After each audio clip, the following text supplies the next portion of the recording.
Right, there's a big international news coming in. 15 people have been killed by terrorists in Russia's southern Dagestan region. 15 people, including an Orthodox priest, which means that this appears to be a religious motivated attack. From what I can gather, the details coming in, we are told this is Russia's North Caucasus Republic of Dagestan, and its governor Sergei Melikov has said in a video statement that these gunmen, these terrorists, opened fire on two Orthodox church, a synagogue, and a police post in two cities. So this is definitely religious motivated here. A synagogue, a church, and a police post has been targeted. This is, we are told, Russia's National Anti-Terror Committee has described the attacks in the predominantly Muslim region with a history of armed militancy as terrorist attacks. That has been mentioned by the authorities here.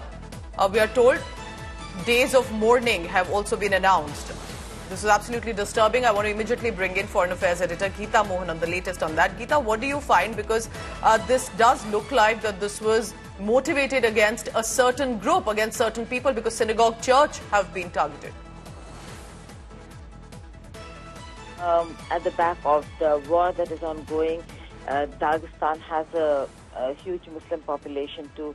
And the fact that a synagogue was attacked is clear motivation and targeted killing by the group of people who the gunmen. 5 have been neutralized, is what we're given to understand, and the law enforcement is still carrying out operations, is what we're given to understand. They have already called it a terrorist attack, and the active phase of the counter-terrorist operation has been completed, is what is being reported, with 13 police officers and 3 civilians who have now been hospitalized.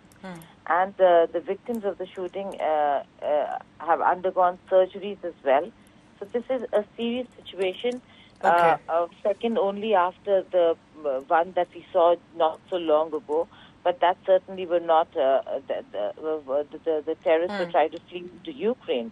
This is Dagestan, which has a massive Muslim population as well. And so, for now, the Russian authorities are looking into what really happened and how was there a security lapse here. All right, so it's a developing story. We'll be tracking all the latest on that. Geeta, appreciate you joining us with the updates coming in. 15 dead. More of these attackers are being identified.